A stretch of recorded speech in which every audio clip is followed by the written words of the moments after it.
On January 11th, 2013, in a quiet Brooklyn apartment, a 26-year-old man tied a belt around his neck and stepped into the void. He left no note. He left no final manifesto. What he left behind was a digital empire he helped build, and a haunting question that still echoes through the corridors of the internet. What happens when a single, brilliant mind dares to challenge the most ruthless machine on Earth? This was not a drug lord. This was not a cartel boss. This was Aaron Swartz, a boy genius, a digital architect who, before he was old enough to legally buy a beer, helped create RSS, the syndication feed that feeds the modern web. He built the architecture for Creative Commons. He was a co-founder of Reddit. He was, by all metrics, a ghost in the machine who could have cashed out for billions and lived in Silicon Valley royalty. But Aaron was infected with a dangerous ideology. He believed that human knowledge belonged to humanity. He believed that locking the sum of human research, publicly funded science, and academic literature behind corporate paywalls was a crime against the future. He didn't want to steal money. He wanted to dismantle the privatization of information. And for that, the United States Department of Justice decided to terrorize him until he broke. They didn't just want to prosecute Aaron Swartz. They wanted to obliterate him. They wanted to make him a warning written in blood for anyone else who dared to blur the line between a hacker and a savior. This is not just a story of a data breach. This is a profound tragedy, a fatal collision between the limitless freedom of cyberspace and the brutal, unyielding gravity of the federal justice system. To understand the magnitude of the disaster, you have to understand the battlefield. The target was JSTOR, a digital library housing millions of academic journals, the vault of human intelligence, gated by expensive subscription fees. But JSTOR was not a standalone fortress. It was connected to academic institutions. And this is where Aaron found his entry point. He chose the Massachusetts Institute of Technology, MIT. MIT is a temple of engineering, but it harbored a fatal flaw. Its culture was built on an old-school hacker ethos, an open, trusting academic network designed to share, not to restrict. The systemic vulnerability wasn't a zero-day exploit in their firewall. It was physical. It was human arrogance. It was an unlocked, unmonitored basement wiring closet in Building 16. A forgotten utility room hidden in plain sight. In the fall of 2010, Aaron physically walked into that basement. He didn't break down a door. He simply turned a handle. He slipped an Acer laptop under a cardboard box and plugged it directly into the MIT network. What happened next was a masterclass in aggressive data extraction. Aaron deployed 5 distinct, devastatingly effective techniques to ghost the network and bleed JSTOR dry. First, he bypassed the perimeter entirely through direct network switch tapping.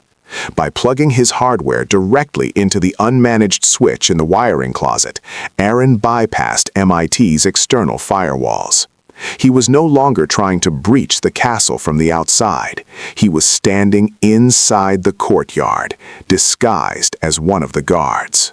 Second, he unleashed a custom automated scraping script. He wrote a Python program designed with a single ruthless directive: keep grabbing. This wasn't a standard download. It was a digital vacuum, an assembly line of extraction that requested thousands of academic papers per minute. The script was relentless, stripping the digital shelves bare faster than humanly possible. JSTOR's servers began to buckle. The violent surge in traffic triggered their alarms. JSTOR administrators saw the massive data hemorrhage and immediately blacklisted the IP address. They thought they had amputated the threat. But Aaron was already 2 steps ahead. He deployed his third technique, IP rotation and MAC spoofing. Every device has a MAC address, a hard-coded digital fingerprint. When MIT and JSTOR blocked him, Aaron's script automatically spoofed his MAC address, essentially filing off the serial numbers of his digital getaway car while it was still driving down the highway. He would disappear, only to reappear milliseconds later from a new, fabricated identity, requesting another 1,000 documents. He ghosted their security teams, turning their blockades into minor speed bumps. As JSTOR panicked, they implemented throttling, systems designed to slow down aggressive downloaders. Aaron countered with his fourth weapon, rate limit bypassing. He programmed his laptop to open massive, simultaneous concurrent connections. Imagine a dam built to hold back a river. Aaron didn't try to go over the dam. He fractured the water into 10,000 high-pressure hoses, hitting every microscopic crack in the concrete at once. The JSTOR servers couldn't handle the multi-threaded assault. At times, the entire JSTOR network slowed to a crawl, paralyzed by the sheer volume of Aaron's ghost requests. And finally, to mask his tracks and ensure the data could not be intercepted, he utilized deeply encrypted partitions and local tunneling, ensuring that even if MIT's IT department captured the packets flowing out of the closet, they would just see a black hole of encrypted noise. The numbers were staggering. In a matter of weeks, that hidden Acer laptop downloaded 4.8 million articles, nearly 80% of JSTOR's entire database. The monetary value of this data, according to the gatekeepers, was immense. JSTOR would later claim the systemic disruptions cost them hundreds of thousands of dollars, though the true threat wasn't financial loss. The true threat was the democratization of a multi-billion-dollar academic publishing industry. Aaron had successfully executed one of the most brilliant, high-volume data liberations in history. From a purely technical standpoint, he was invincible. His code was flawless. His evasion was absolute. But every hacker, no matter how godlike they are in the terminal, is tethered to a fragile physical body. The tragedy of Aaron Swartz is that he wasn't caught by the NSA. He wasn't taken down by an elite cybersecurity counterstrike. He was brought down by an agonizingly amateur, almost ironic oversight in the physical realm. The data hoard was so massive that Aaron's hard drives kept filling up. The digital ghost had to manifest in the real world to swap the physical storage. MIT network administrators had finally tracked the anomalous traffic to the switch in Building 16. They found the laptop under the box, but instead of unplugging it, they called the police. And the police did what they do best. They laid a trap. They installed a cheap, motion-activated hidden camera in the closet. Days later, Aaron returned. He wore a bicycle helmet to shield his face, but he looked directly into the lens. The camera caught the reflection of his glasses. It caught his profile. He swapped the drive, completely unaware that his digital invincibility had just been shattered by a $50 piece of hardware. When Aaron realized he was being hunted, it was too late. He fled onto the streets of Cambridge, Massachusetts, the hard drive full of millions of documents in his backpack. But the physical world is not the internet. You cannot spoof your physical identity. You cannot delete your footprints on the pavement. The MIT police, backed by the United States Secret Service, tackled him to the ground. In that moment, the narrative violently shifted. This was no longer a story about a brilliant programmer liberating PDFs. It became a story of an individual standing alone before the terrifying, crushing weight of the American justice system. Enter Stephen Heyman and Carmen Ortiz, prosecutors for the United States Attorney's Office in Massachusetts. To them, Aaron wasn't an activist. He was a trophy. The government wielded a relic from 1986 called the Computer Fraud and Abuse Act, the CFAA, a draconian, desperately outdated law written before the World Wide Web even existed, originally designed to punish Cold War spies hacking military mainframes. The prosecutors weaponized this law, stretching its vague definitions to turn a violation of MIT's terms of service into a federal catastrophe. They hit Aaron with an indictment that defied all logic and proportion. 13 felony counts, wire fraud, computer fraud, unlawfully obtaining information.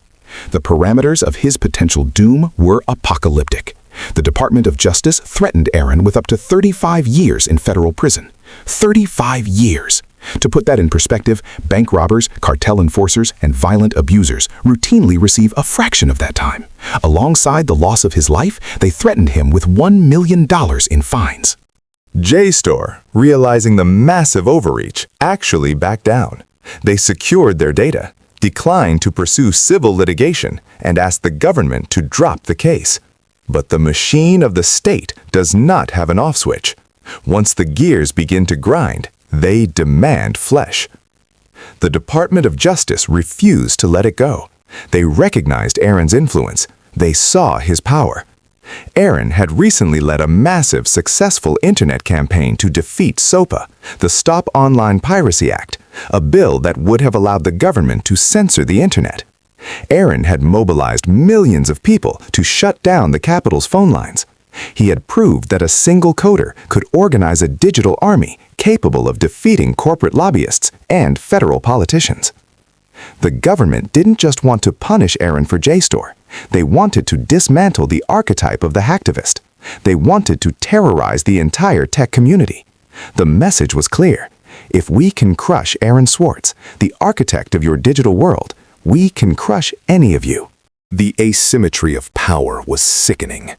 On one side, the United States government, with unlimited funding, endless time, and the authority to strip away a man's future. On the other side, a 26-year-old idealist, rapidly draining his life savings to pay legal fees, watching his friends get subpoenaed and dragged before grand juries. The prosecution offered him a plea deal, plead guilty to felony charges, spend 6 months in federal prison, and wear the label of a convicted felon for the rest of his life. If he refused, they would take him to trial and destroy him utterly. It was a psychological siege, a slow, methodical strangulation. Aaron was a visionary who mapped out the architecture of open information. His entire existence was predicated on freedom, the freedom to build, to share, to connect. The thought of being locked in a federal cage, stripped of his computers, stripped of his voice, was a terror worse than death. The system backed him into a corner where every exit was sealed with razor wire. He was exhausted. He was broke. The digital world he helped create could not reach through the screen to save him from the physical coldness of a federal indictment. On that bleak January morning in 2013, the pressure cooker finally ruptured. The fatal flaw wasn't in Aaron's code. The fatal flaw was in a justice system that equates the copying of academic files to violent, high treasonous crimes. Aaron Swartz took his own life. When the news broke, a shockwave tore through the internet. The Department of Justice quietly dismissed the charges against him, a procedural formality performed over a corpse. They washed their hands, claiming they were just doing their jobs. But the silence Aaron left behind is deafening. Look at the internet today. Look at the walled gardens, the corporate consolidation of data, the relentless monetization of our collective knowledge. Aaron foresaw all of this. He built the tools to fight it. He bypassed their switches, he spoofed their gates, and he extracted their hoarded gold to give it back to the world. He was punished not for what he stole, but for what he represented.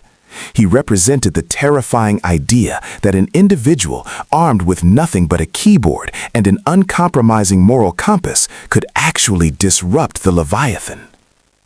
Aaron Swartz was the ghost in the machine, and though the system hunted him down and crushed his physical form, his code, his ideals, and his tragedy remain permanently etched into the hard drive of our history. A stark, brutal reminder that in the war between absolute power and absolute freedom, the casualties are always the ones who shine the brightest.